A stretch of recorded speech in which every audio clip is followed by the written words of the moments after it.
Good morning and welcome to lesson 47 in our study of the book of Romans. Today we're starting chapter 13, the first 7 verses. Now this is a part of the Bible which many people tend to skip over, and people tend not to think about too much because it's a bit of a controversial section, even though it is very straightforward in what it says. Let me read to you these first 7 verses. Let every soul be subject to the governing authorities, for there is no authority except from God, and the authorities that exist are appointed by God. Therefore, whoever resists the authority resists the ordinance of God, and those who resist will bring judgment on themselves. For rulers are not a terror to good works, but to evil. Do you want to be unafraid of the authority? Do what is good, and you will have praise from the same. For he is God's minister to you for good. But if you do evil, be afraid, for he does not bear the sword in vain. For he is God's minister, an avenger to execute wrath on him who practices evil. Therefore you must be subject not only because of wrath, but also for conscience sake. For because of this you also pay taxes, for they are God's ministers, attending continually to this very thing.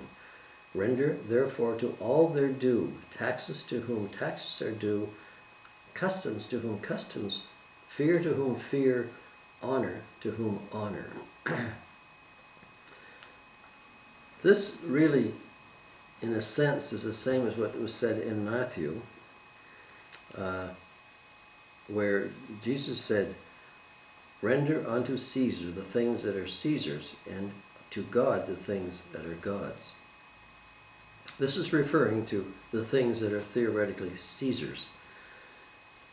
And it is telling us essentially to obey the government, to obey the authorities, to obey those who are in leadership over us, even if we do not agree with what they say, even if we're not in agreement with the principles and policies that they provide.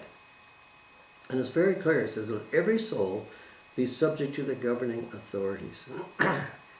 Now this may be hard to understand and to actually accept. If the people who govern you are corrupt, are evil, are doing exactly the opposite of what you think they should be doing. And this was evident even in the past few years when we went through this COVID experience and we saw the vaccine and the mask mandates. But the government put these in place for what was considered our protection. And according to the Bible, according to God's ordinances, the governing bodies are put there by God's authority and by his ordinance. And to disobey this is to go against God himself. Now one may say, why should we obey people who are evil, who are doing things that we don't agree with, who are making rules and regulations that are contrary to what may be common sense or good judgment or whatever may proclaim? And the idea is that this is something which we have to really accept if we are going to be honest Christians. The only time we are to resist this is when the ordinances of government go against the ordinances of God himself. And this is really what was said back in Acts when the apostles were taken before the Sanhedrin. And they said this, so back in Acts 4, chapter 8, verse 18. So they called them and commanded them not to speak at all, nor teach in the name of Jesus. But Peter and John answered and said to them, whether it is right in the sight of God to listen to you more than to God you judge. For we cannot but speak the things which we have seen and heard. So they all went away and continued to glorify God and to do his bidding. So, the question remains as to why, if these people in authority are put there by God's ordinance, why are sometimes some countries, some leaders so cruel, so evil, so in defiance of anything that God has said. One person has put it this way, is that because man himself is evil, they actually get people who are evil to rule over them. And God has allowed this. As we look back in the book of Judges, you see many times when the Israelites obeyed and adhered to what God had wanted them to do, they prospered and were under leadership which was strong and viable. But when they disobeyed God, when they went against His authority, when they went against His ordinances, then God let them do their own thing, and they degenerated into areas of problems, overtaken by their enemies, and overtaken by lawlessness. In a sense, this is what this says in the very end of Judges, in chapter 21, verse 25, where it said, "In those days there was no king over Israel." No king in Israel. They had no direct leadership, and everyone did what was right in their own eyes. So this is why we need to obey the government. We need to have laws and governing authorities in position that will maintain order, that will maintain the laws, that will maintain our safety. And this is what it says, that everyone be subject to the governing authorities, for there is no authority except from God. Therefore, those who resist the ordinance of God take judgment on themselves. For rulers are not a terror to good works. If you have at least good rulers, they will accept good works, praise good works, but they are a terror to bad works. Do what is good, and you will have praise from the same. For he is God's minister to you for good. This is the idea of God's governing authorities. They are to be ministers for good, because there are ministers who do evil.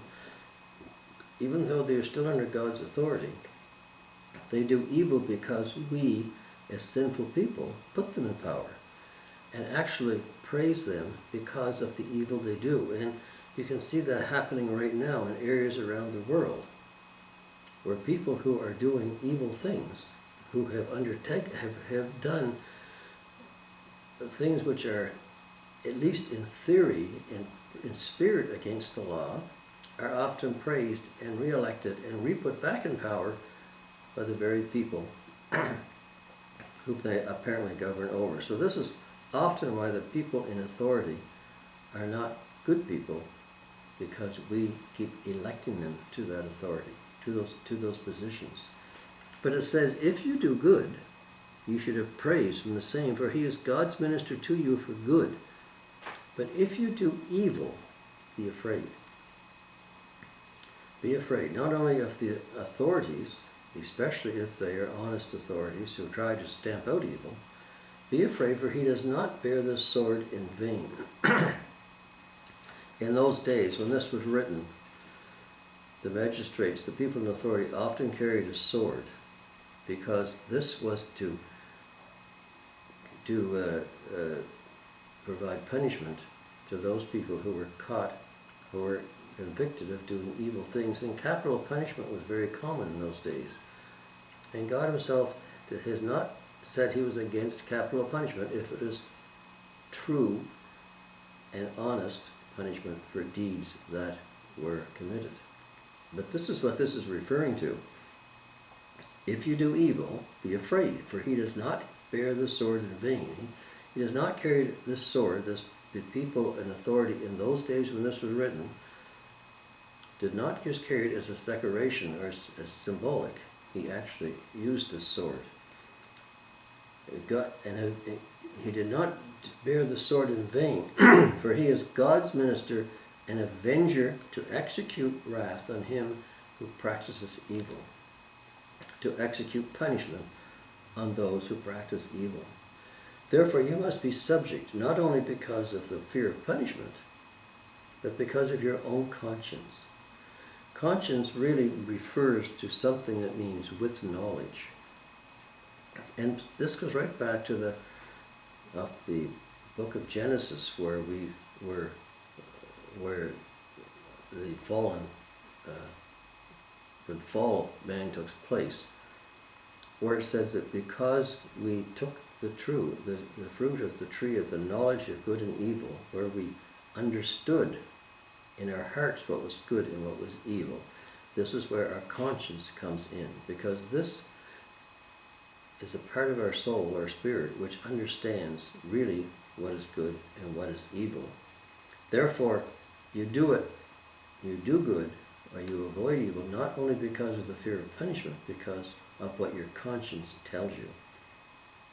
And your conscience tells you that if you're going to have a good government, if you're going to have good leadership at least, you have to continue to support that government. So you pay honest taxes. You pay the taxes which are required of you. You pay duties that are required of you. You become, you give reverence, you give fear to those to whom fear is required, and you give honor to those who really require honor. This is really what Paul is saying.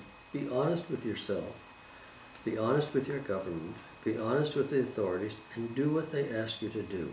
Even if you don't necessarily agree with it in principle or the purpose at the time, as long as it is not against the ordinances of God himself, not against what God has directed his people to do, then you should obey it. You should go along with it and obey the government. Give them the dues that they require to provide the services that we require from them. And be honest with it. This is really what this is saying. It doesn't say you have to pay excessive taxes or pay excessive duties, but pay at least what the government requires by law for you to do. Because of this, you pay the taxes, for these people in authority are God's ministers, attending continually to this very thing. Render therefore all their due, taxes to whom taxes are due, customs to whom customs are due. This is exactly what Jesus said in Matthew. Render to Caesar that which is Caesar's, and to God the things that are God. It is important that we keep these two things in perspective. And it's important that we understand that this is God's commandment to Christians, to honor the people who are in power. It says in 1 Peter, let me get over here for a second.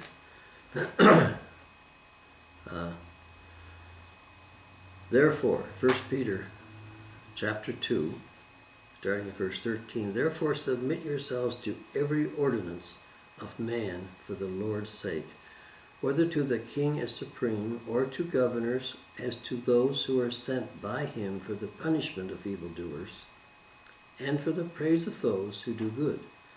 For this is the will of God, that by doing good you may put to silence the ignorance of foolish men, as free, yet not using liberty as a cloak for vice, but as a bondservants of God. Honor all people. Love the brotherhood. Fear God, and honor the king. There was an episode back in the book of Daniel where Nebuchadnezzar, the king of Babylon, was praising everybody that he had done everything, that he was the authority, that he was the ruler, that he was the ultimate being at that time. And yet God put him down to his knees and treated him, made him become like an animal, eating from the grass. It's because he defied God's ordinances. And it was only after this that he really recognized that he was not supreme, that God was. And many times we defy authority because we think we know better than they do. We have our way of doing it. It is our right. It is our freedom to do this. Where actually there's no freedom or right at all except what God has given us. This is the idea that in order to have true freedom and true ability to have things done, we have to honor the ones who are in authority. It doesn't mean we have to like what they do. It doesn't mean we have to appreciate everything that they're trying to accomplish. What we have to do is honor them while they are there. If we don't like what they're doing, we have the ability to change, or should have.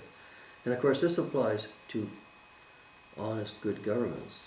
There are many places in the world where this can't be done, where you can't change the governing authorities very easily. But like I said, many times these people are in authority because of the evil people that put them there, and because people have allowed this to take place.